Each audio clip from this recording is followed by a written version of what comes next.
Hey guys, welcome back to the channel. I know it's been a while since I've posted my last video, but I thought I'd start the channel up again, introduce some new video concepts that I came up with recently. More so talking about films that I don't feel like are really discussed too often, like in YouTube reviews or just online in general, and just movies that I want to talk about personally. I'll be trying to upload every 2 or 3 weeks, kind of keep it consistent,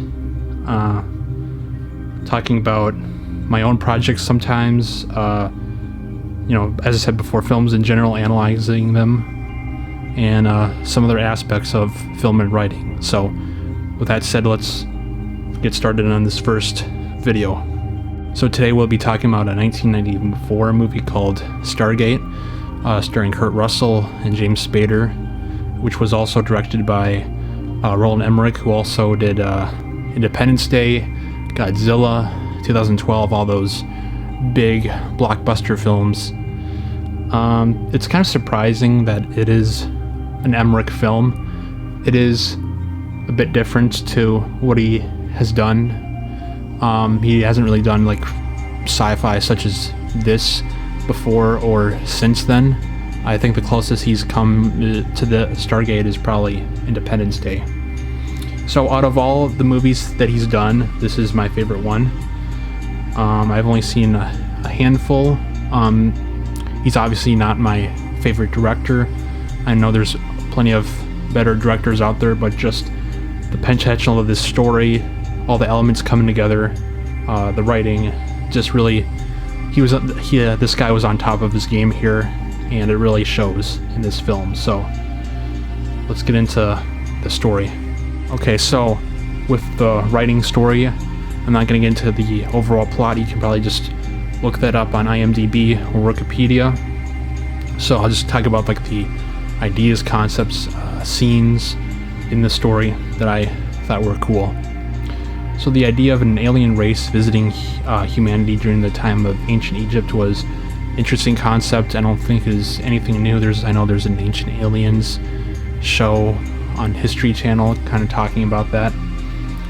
But these aliens, they're impersonating Egyptian gods such as like Ra, Horus, all those guys. They really explore that more in the SG-1 TV show. So these alien gods, posing as old Egyptians, that the Egyptians believed in, were potentially shaping that culture during that time or impersonating them. I don't think they shaped that culture specifically. They just impersonated those Egyptian mythical gods to gain more power over the people, to enslave them, to work all across space in the galaxy to mine minerals and whatever that would benefit the race of the aliens, which is later explained more in the TV show. The race of aliens is called the Goa'uld. The Goa'uld, I honestly don't know how to pronounce that alien race name. I mean, there's so many different pronunciations but that's besides the point.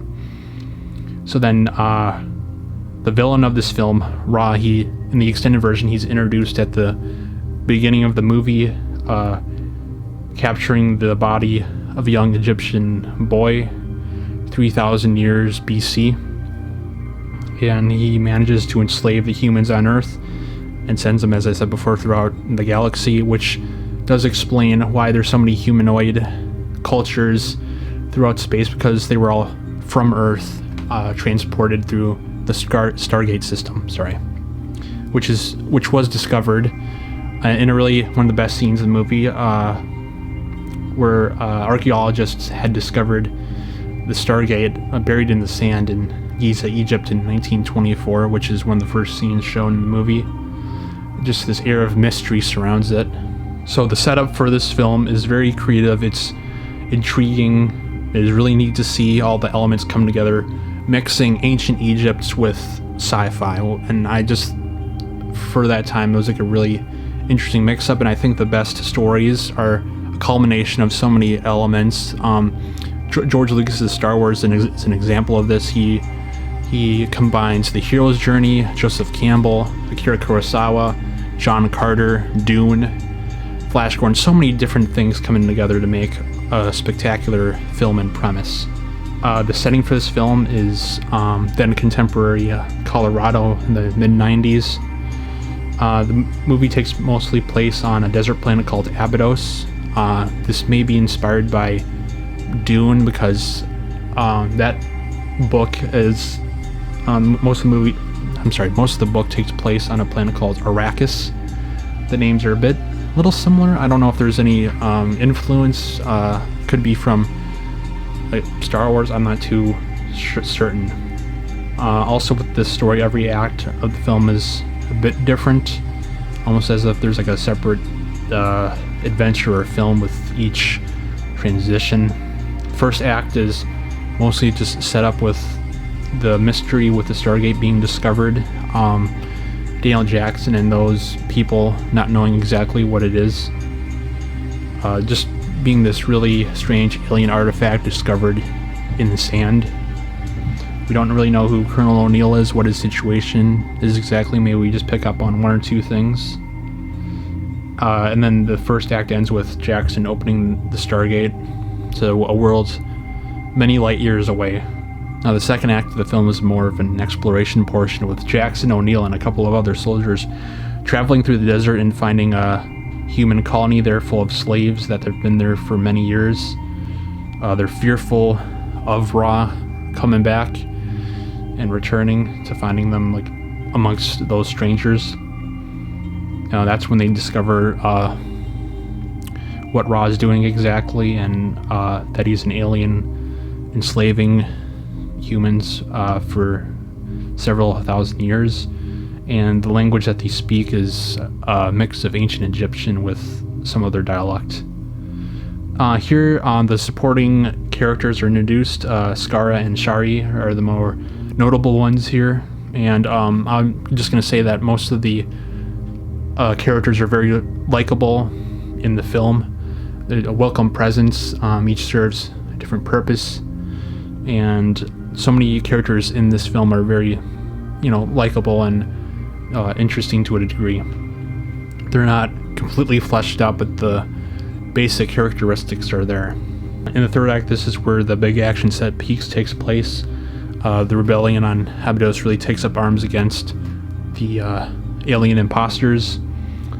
Ra explains his plan to destroy Earth, and there's big climax. It's really exciting, kind of gets your blood pumping. This is where Emmerich exceeds in his filmmaking, is with these like big climax action set pieces.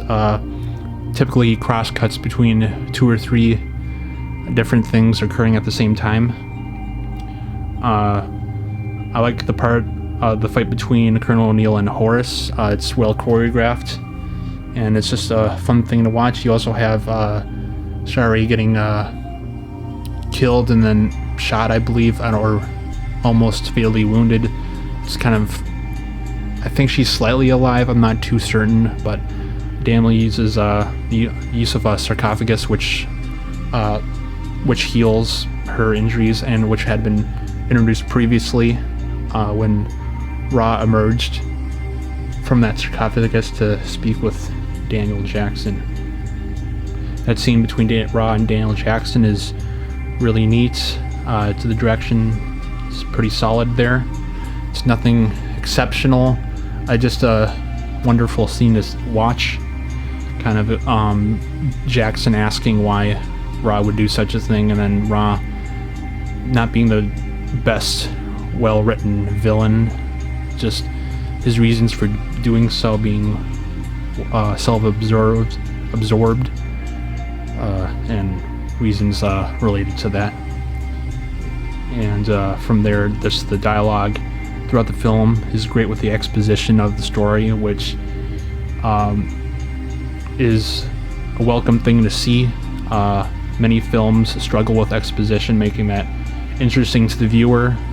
I think if exposition scenes are done right, it can really intrigue the audience, make them invested, make them interested in what's going on, especially if the backstory to everything is really fascinating and unique. and builds upon what we've seen hinted at and what will come to be. Alright, now we're on to the notable characters. First up we have Kurt Russell playing Colonel O'Neill. I do like Richard Dean Anderson better in that character, but this is O'Neill when he's still mourning the death of his son. Russell portrays that very well. We also see like more of his brutal side, still trying to recover from that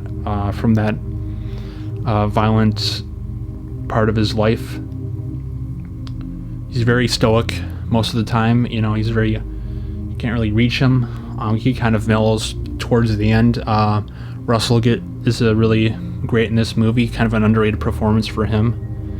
And then we really see the character come into his own and really want to move past that event in his life towards the end, where before he was very saddened and depressed, and then throughout the film he kind of decides to mellow with his experiences with Skara and Daniel Jackson, what's the situation going on, and then his character arc towards the end, he mellows out and he finally finds really a reason to keep going in his life. So Russell did a very good job in that role, but I do think I liked Richard Dean Anderson better in this show and the humor he brought, which was absent in this interpretation of O'Neill. Then we got James Spader as Daniel Jackson. Spader is a great actor. I've seen him in many films before. Watching the behind the scenes, it didn't seem like he was really wanted to be in the film. He just did it for the money. Nevertheless, it's a really great performance, as Daniel Jackson is a very nerdy, shy character. He's not too sure of himself, but he is a scientific genius. He's an historian, he's an archaeologist, and that's what he brings to this team. I think he's really great in the first act, or where we see him struggling trying to find credibility, because he's a doctor, but he has these absurd theories that the Egyptians didn't build the pyramids, the aliens did it. He's laughed at. So it's a chance to prove himself when he's given the chance to decipher the Stargate and try to figure out what's going on with that exactly. Good performance from Spader. I liked him in the role, and he really brought out that character well. It's too bad he didn't get another film or two with the character. Then we have Jay Davidson as Ra, who I feel is miscast. We should have had somebody with a more of a presence on screen. I just don't see why he was cast in this role. I mean, the actor, he did the best that he could. Just the direction for him was not right. Emmerich didn't really tell him the right things for the character. He should have been this really intimidating badass. We should have been scared of him, but it's like just his face and everything. It's like, I don't buy that he's like this 1,000-year-old alien. He looks like a kid. Just trying to hold down everything, trying to keep his power. And I really thought that was wrong for the character. Just everything was off. The villain had so much potential here, being this alien doing these horrible things, but it just does not come across. The execution was not there. Then we have the supporting characters here. Alexis Cruz as Skara, just a young boy on the colony. He's a good performance. These supporting characters, like the main characters, they only had a few characteristics shown, or attributes. The supporting characters, not too much, just what the actors brought to the table. Millie Atwell has a welcome performance. She's beautiful, and I liked her character, and I wish more could have been done with her in that movie. With the cinematography, I liked what they did here. Most of the time they're going for this grandiose, epic quality to the picture.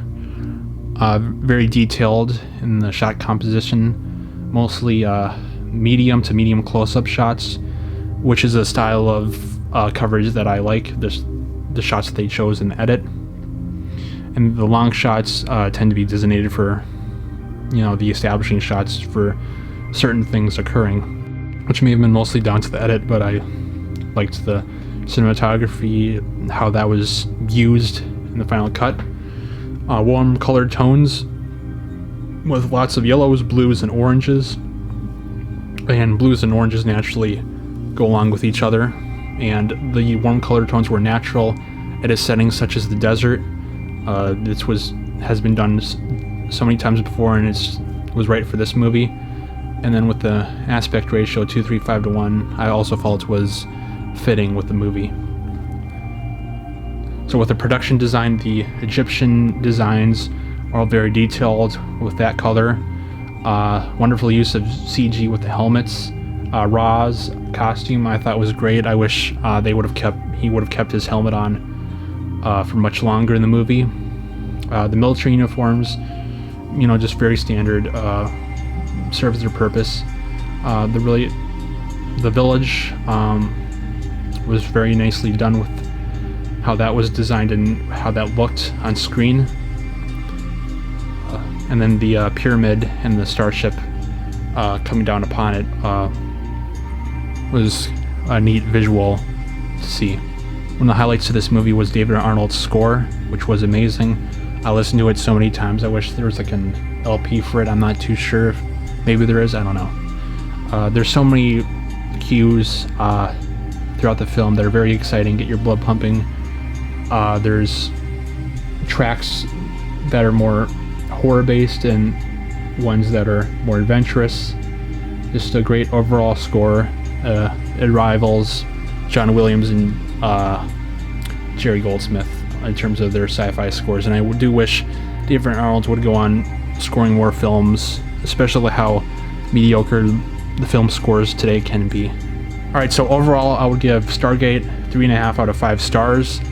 It's an enjoyable movie. I've always liked it. Just comes up short to its overall premise and potential, and I feel like a better director could have made it that rating go up a little more to certain aspects. The second act does drag a little bit, so that affects rewatchability a little bit. First act is the highlight of the movie. The third act is typical Emmerich with the big action set piece, but I love that third act, what happens in there, just with the people coming around to the rebellion idea. Just that second act and the idea of exploration could have been really expanded upon and could have been refined a bit if they took the time. I'm not sure what adjustments could have been made if I put more thought into it. Maybe it could have turned out better. Alright, so that's my first review on movies I really want to highlight. I don't know what the series will be called. It's different than my Inside because this is more loosely scripted. I just have a list of notes here, or not a list of notes, just a couple pages of notes. So that's my opinion on Stargate. I'll probably be talking about the SG-1 show fairly soon. I'll also be touching on some films coming up soon. So if I were you, I'd hit that subscribe button and stay tuned for more videos to come.